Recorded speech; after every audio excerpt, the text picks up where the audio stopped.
Okay, so our next topic is solving quadratics. So this is solve quadratics number 1 notes. A quadratic function looks like ax squared plus bx plus c. So anytime we have an x squared, that makes it a quadratic function. To solve a quadratic function means we're going to find the zeros. These are also called roots or x-intercepts. So one way to solve is by factoring. To do that, the quadratic function must be equal to 0. Step 2, the quadratic function must be in standard form. So that just means x squared goes first, and then your x, and then your number. Step 3, we're going to factor the quadratic just like we did on the review. Step 4, we're then going to set each factor equal to 0 so that we have 2 equations. And step 5, we're going to solve each equation for x. So example 1, I have 5x squared minus 15x equals 0. So step 1 says it must be equal to 0, which it is. Step 2 says it must be in standard form. So x squared and then x means it's in standard form. Step 3 is we're going to factor it. So we have to figure out which method to use. Since I have 2 terms, I have 2 options. It's either a GCF problem or a perfect square problem. 5 and 15 are not perfect squares, which means it's going to be a GCF problem. So the way we factor by finding the greatest common factor is we list our factors of 5x squared. So the only factors of 5 are 1 and 5. Factors of x squared are x times x. Then we're going to do the same thing with 15x. So factors of 15 are 1 and 15, 3 and 5, and then I only have 1x here. So the greatest common factor is the largest number on each list.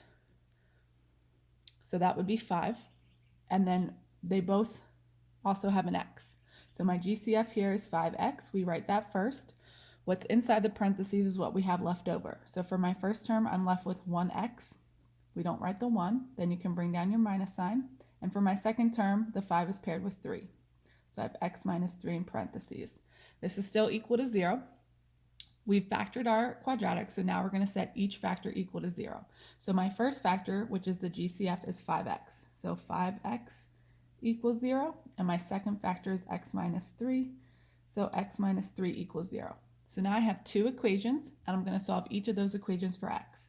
To solve the first equation for x, we're going to divide both sides by 5. 0 divided by 5 gives me 0. So my first solution, or my first 0, is x equals 0. For my second equation, to solve for x, I'm going to add 3 to both sides. So I get x equals positive 3 for my second solution. For example 2, I have x squared minus 100. So again, first thing to check, make sure it's equal to 0, which it is. Make sure it's in standard form, which it also is. So step 3 is I'm going to factor it. Again, when you have 2 terms, it's either GCF or perfect squares. X squared and 100 are both perfect squares. X squared is a perfect square because x times x, and 100 is a perfect square because 10 times 10.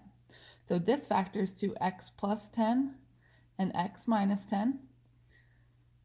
Now I'm going to set each factor equal to 0. So I set x plus 10 equal to 0, and I set x minus 10 equal to 0. So now I can solve. The first one we solve by subtracting 10 from both sides. So my first solution is x equals negative 10. My second equation, I solve for x by adding 10 to both sides, and I get x equals positive 10 for my second solution. Number 3, I have x squared plus 3x minus 28. My quadratic is equal to 0, and my quadratic is also in standard form, x squared, then x, then the number. So now I'm going to factor. Since I have a trinomial that begins with x squared, I need to start by finding factors of the last number, which in this case is negative 28. So factors of 28 are 1 and 28, 2 and 14, 4 and 7. Since 28 is negative, that tells me I have to make one of my factors negative. To figure out which one, I look in the middle.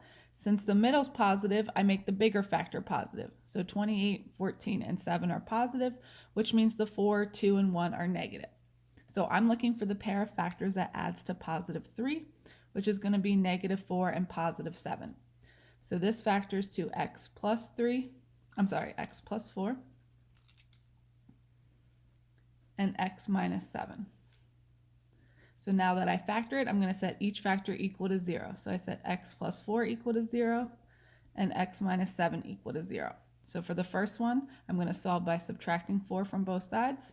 So my first solution is x equals negative 4. And for the second equation, I'm going to solve by adding 7. I get x equals positive 7.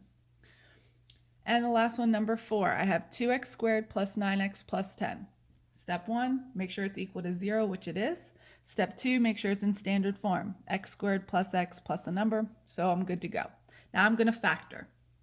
So this time I have a trinomial that begins with ax squared. That means I have a number next to x squared, whereas in this one I didn't. So whenever you have a number next to x squared and there's 3 terms, that's when we use the slide and divide method. So what I'm going to do here is I'm going to multiply 2 times 10.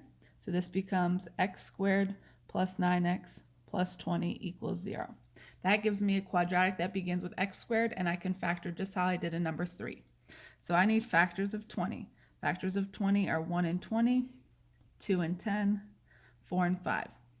So since 20 is positive, this means that both my factors are positive or both my factors are negative.